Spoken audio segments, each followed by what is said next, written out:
ఒక టీచర్ స్టూడెంట్కి చెప్పినట్టుగా అనిపిస్తుంటుంది. నా విషయంలో ఆయన చేసింది చాలా బాగా చేస్తాడు. చాలా స్పీడ్ పెంచాడు. మన తెలుగు సినిమా ఇండస్ట్రీలో అన్నీ చేశాడు. తన నటన దీంతో డ్యాన్స్ తోటి ఫైట్తో రాస్తూ మాట వచ్చేసరికి ఏంటి స్పీడ్గా మాట్లాడతాడు. ఏమి మాట్లాడాడు మనం అర్థం చేసుకునేలాగా నెక్స్ట్ పదం వచ్చేస్తుంది. అది కొంచెం కంట్రోల్ చేసుకోవాలి. ఆ స్పీడ్ తగ్గించుకోవాలి. నటనలో స్పీడ్ ఉండొచ్చు కానీ మాటలో స్పీడ్ ఉండకూడదు అంటూ ఆయన రాసిన మాట.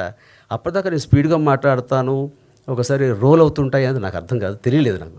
ఆయన పిలిచాను సెట్కి. సార్ మీరు అన్నారు ఇట్లాగా అంటే మీరు ఆలోచించి ఒకసారి చూడండి, మనం మాట్లాడే మాట మన చెవికి వినిపించాలి, ఆ తర్వాత ఇతరులకి. అది మీకు వినపడుతుందా లేదా, అది అర్థమవుతుందా లేదా అనేది అన్నప్పుడు నాకు కరెక్టే కదా. ఒకసారి చెప్పేయాలి డైలాగ్ అనే తొందరపాటులో ఒకసారి మాట స్పీడ్గా మాట్లాడేస్తుంటాం. అది మైండ్లో పెట్టుకున్నప్పుడు నన్ను నేను స్థిమితపరచుకోవడానికి, నన్ను నేను కొంచెం ఆగి నిదానించి ఆ డైలాగ్ చెప్పడానికి దోహదపడింది. దానికి గుడుపూడి శ్రీహర్రావు గారు.